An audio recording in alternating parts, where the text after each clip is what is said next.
Number 18 from exercise 1.3. It's a very special problem, it's a nice one. Pardon me for the diagram, it's not a neat curve, but at least we'll understand. It is a spiral. In this spiral, what is happening is, first they say that we keep A as the center. See, A as the center. I'm going to draw a semicircle. I'm going to draw a semicircle with the radius 0.5 centimeter. So, it may be confusing for most of our students when we look at this directly. So what we do is, see, first we draw, taking a point A. We can construct this and check, that's better. You take a radius of 0.5 centimeter. So I take a radius of 0.5 centimeter and then this is 0.5. I'll call the other point as B. With this A as the center and B as the edge of the perimeter, what we do is, we draw a semicircle. So what it makes is, this makes the diameter 0.5 and 0.5. So this totally is 1 centimeter.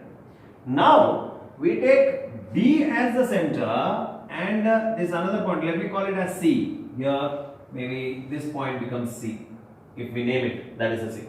So B as the center and C as the edge, we draw a semicircle. So this time the semicircle is double of the first one, because first one has a radius of 0.5. Now it is double of that one. So see this. This will be bigger. But what is the funny part is, BC, whatever distance is, the same distance should be there on the other side. For example, this much. Okay, let me do a rough diagram. 1 centimeter, probably here 1 centimeter. 0.5, 0.5, 1 centimeter. So what will happen is, this semicircle comes and ends up here. So that is what you are seeing here. First is A to B is 0.5 centimeter. We draw a semicircle. So the other side is also 0.5 centimeter. This is 0.5. So this total distance is 1. So with B as a center with 1 centimeter radius, this total is 1 centimeter radius. So we draw this. See, if you draw a line here, this will be 1 centimeter. This line is going to be 1 centimeter. It is the radius. So here from B to this another point, I'll call it D. BD is 1 centimeter. BD is 1 centimeter. So we get a semicircle which is having a radius of 1 centimeter. Now look at the distance from 1 to D.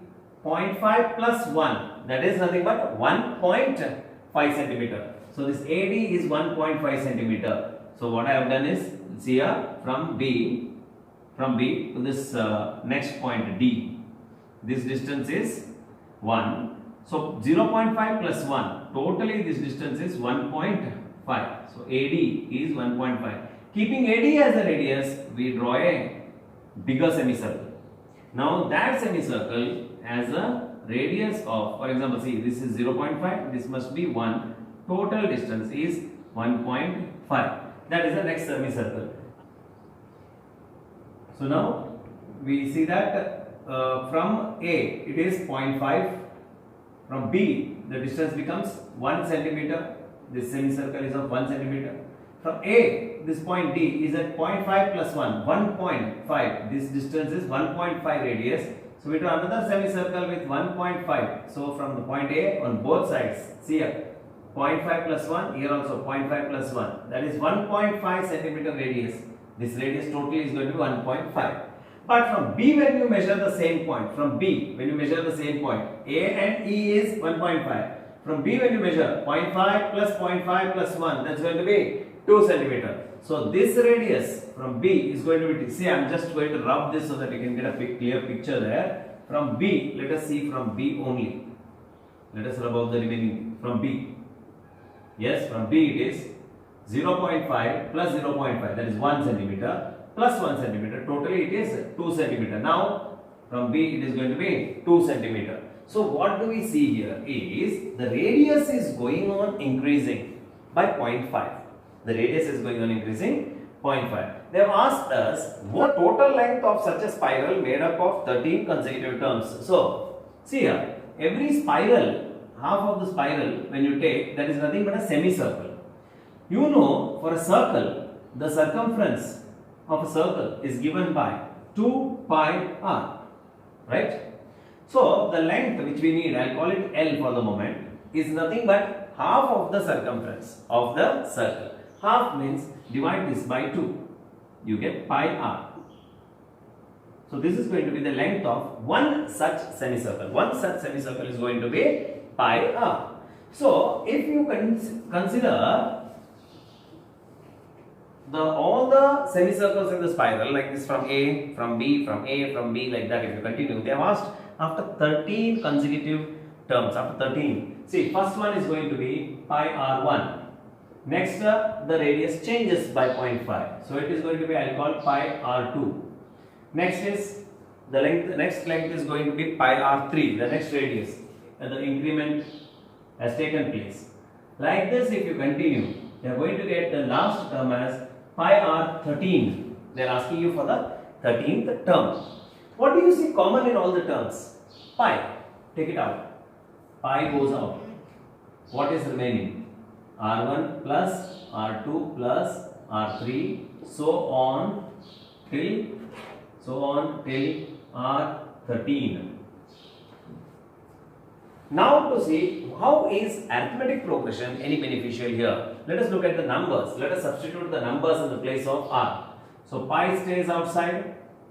Radius 1 is 0.5 plus the next radius, you know, is given clearly 1 centimeter. So 1 plus r3 is 1.5. Next is r4 is 2. So on it continues till 13th term. I don't know the 13th term, but for the 13 terms it continues. So now our first challenge is to find the 13th term. If I compare this with our arithmetic progression terms, this is A1, A2, A3, so on till A13. Use AN formula to find A13. So let this be called as equation 1, and I am going to find out A13 value. AN is equal to A plus n minus 1 into D. Fine. Next, n is replaced with 13. So A13 is equal to A. What is A?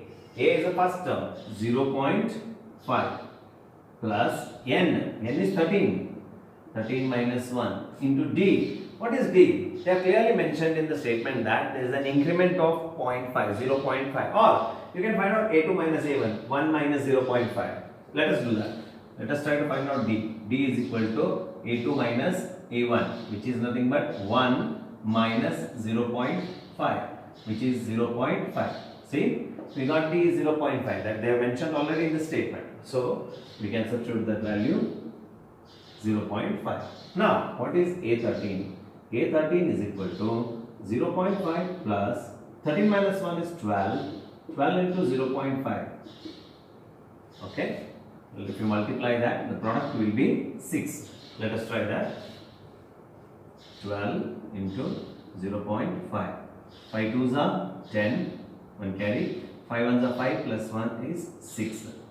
Point after point, one decimal place exists. So I am going to place the decimal point after one place. That is 6.0. So this answer is going to be A13 is equal to 0.5 plus 6.0 or 6. 6 plus 0.5 is 6.5, right? So we can write it as 113 is equal to 6.5. So we got the last term. I got the first term and the last term. I can directly go for the sum of n terms. Or there is no need of finding out the last term also if you are going for the longer version of the formula. If you are using the longer version of the formula, directly you can write Sn is equal to n upon 2 into 2a plus n minus 1 into d. Then you can just skip this step. You can skip this step. Okay. Let me just restart doing the problem from here.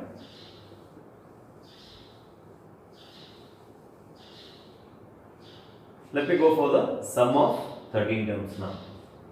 Sum of n is equal to n upon 2 into a plus an.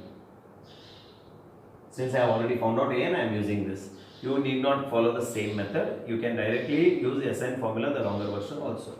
Now, S13 is equal to 13 upon 2 into A. A is the first term, 0.5. And the last term, just now we found out as 6.5. So, 6.5, which is, we have got S13 is equal to 13 by 2 into 0.5 plus 6.5. And next step, S13 is equal to 13 upon 2 into This is 6.5 plus 0.5 is 7. So the answer is now 13 sevens. If you know the multiplication of tables, directly you can write. If you don't know, multiply. 7 threes are 21. To carry 7 ones are 7 plus 2 is 91. 91 by 2. You can keep it as a fraction because this is not the final answer. This is just Sn or sum of 13 terms, S13. But they have asked you to find out the total length. You remember in equation 1, we have removed that pi outside, the common factor is outside. Now is the time to substitute the value of Sn in equation 1. Okay, so substitute S13 in 1. What happens is, we get the total length L, if I call it as L, it will be equal to pi, which is outside, into S13. That is going to be S13. This is equation 1. When I substitute this value in S13, in 1, it becomes length is equal to pi. They have asked us to use 22 by 7. There is a hint given 22 by 7. Or probably you can use 3.141 as the approximate value also. But now, they have asked us to use the hint 22 by 7. Then into S13 is 91 upon 2. Let us simplify. 2 ones are 2, 11s are 7 ones are 7 ones are 7, 21 remains, 2 remains, so 21, 7 threes are. Final answer is 11 into 13. How much is that? That is equal to 143. You can check by multiplication. It is equal to 143. So this is 143 centimeter is the length of the spiral after 13 consecutive turns.